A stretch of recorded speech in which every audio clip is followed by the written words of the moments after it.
कुलदेवता या कुलदेवी को न मानने पर क्या क्या होता है।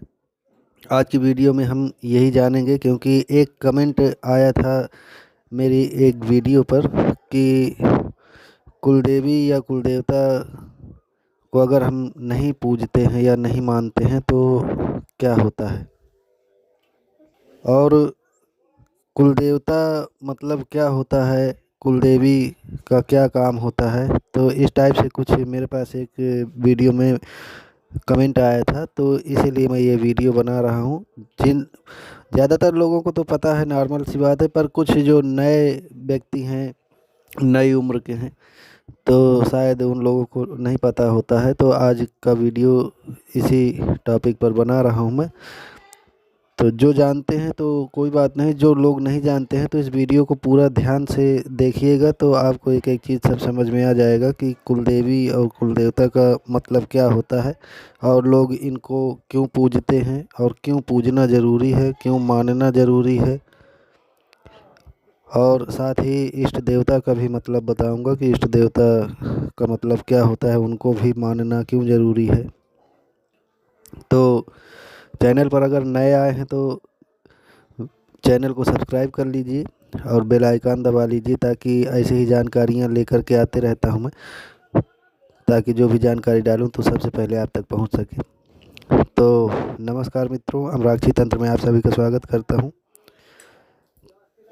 कुलदेवता और कुलदेवी ठीक हमारे जीवन में उसी प्रकार होते हैं जैसे कि हमारे माता और पिता। आप इस तरह समझिए कि जिस प्रकार से माता और पिता के बिना जीवन नहीं चल सकता है। जैसे एक छोटा सा बच्चा होता है, यदि माता पिता नहीं है तो बिल्कुल बेसहारा हो जाएगा, उसका जीवन का कोई मोल नहीं बचेगा। न तो उसे प्रेम मिलेगा, न उसको रक्षा सुरक्षा मिलेगी, न तो उसकी देखभाल हो पाएगी, आवारा हो जाएगा बिल्कुल। इसी प्रकार जो इंसान होता है, तो कुलदेवता या कुलदेवी के बिना ठीक इसी प्रकार है कि कहीं से भी कोई देखेंगे प्रेत आत्मा पकड़ लेगी, क्योंकि रक्षा कवच तो है नहीं घर में। कोई भी तंत्र कर देगा, आराम से आपके घर में प्रवेश कर जाएगा और आपका पूरा जीवन नरक कर देगा। तो और बहुत चीज़ें हैं।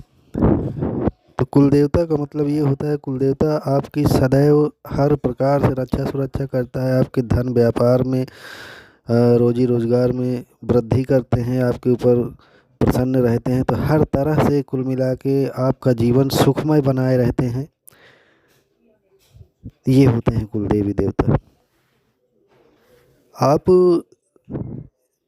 किसी की भी पूजा करें चाहे ना करें, पर आप अगर इन तीन चार लोगों का ध्यान देते हैं, पूजा पाठ करते हैं, तो आपके जीवन में कभी भी कोई भी परेशानी नहीं आ सकती। प्रथम कुलदेवी या कुलदेवता जो हैं आपके, उनका पता लगा करके आपको उनकी सेवा आराधना हमेशा करते रहना चाहिए। और उनका जो टाइम टाइम पे भोग है, प्रसाद है, जैसे नवरात्रि होता है, नवरात्रि साल में 2 बार आती है, और 2 गुप्त नवरात्रि भी होती हैं। पर जो मेन नवरात्रियाँ होती हैं, तो एक चैत्र की नवरात्रि होती है और एक शारदीय नवरात्रि होती है कुंवार में।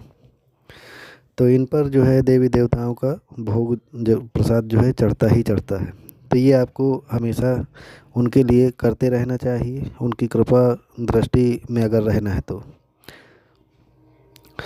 और दूसरा, इष्ट देव होते हैं। इष्ट देव, प्रत्येक व्यक्ति को अपना इष्ट देव पता होना चाहिए। पंडित खूब आराम से आपको बता देगा। तीसरा है पितृ देवी देवता।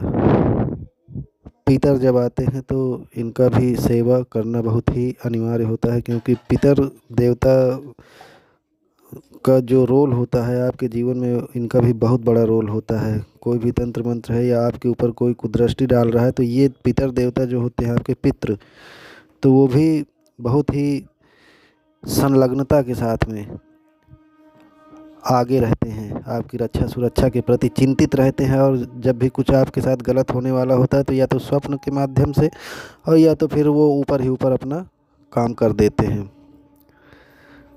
तो ये हो गया, देखिए, कुल देवता, इष्ट देवता और पितृ देवता, इन तीन को जो है सदैव साथ लेकर चलना पड़ता है। जो नए लोग हैं, जो आधुनिक लोग हैं, लेटेस्ट लोग हैं, तो पहली बात तो इन चीज़ों को जानते नहीं हैं, और अगर जानते भी हैं तो इनका महत्व तो नहीं समझते हैं। इसलिए इस वीडियो में मैं ये बताना ज़रूरी हो गया था कि आप इन बातों को बहुत अच्छी तरीके से समझ लीजिए कि कुल देवता का क्या रोल होता है, इष्ट देवता का क्या रोल होता है, पितृ देवता का क्या रोल होता है। इष्ट देवता को मानना बहुत ज़रूरी है, इन तीनों को मानना ज़रूरी है। तो इष्ट देवता भी आपके साथ वही कार्य करते हैं जो कुल देवी देवता, पितृ देवता करते हैं। इष्ट देवता का जो कार्य होता है, इष्ट देवता क्या करते हैं, आपके जीवन में सदैव मार्गदर्शन करते हैं। जैसे आपके मन में कोई गलत विचार आ रहे हैं तो उन विचारों को सुविचार में, मतलब जो कुविचार आ रहे हैं तो उन विचारों को सुविचार में बदलने का कार्य करते हैं। आपके साथ कोई गलत चीज़ होने वाली होती है तो उससे ऊपर ही ऊपर वो बचाते हैं। आपके सपने में आकर के आपको आगाह भी कर सकते हैं, आपको बुरी संगतों से बचाते हैं, आपको सन्मार्ग पर लेकर चलते हैं, हर प्रकार से आपकी रक्षा सुरक्षा करते हैं। आपको रोजी रोज़गार में है, हर एक चीज़ में जो है वो भी बहुत अच्छी तरीके से देखभाल करते हैं, मदद करते हैं, सहायता करते हैं।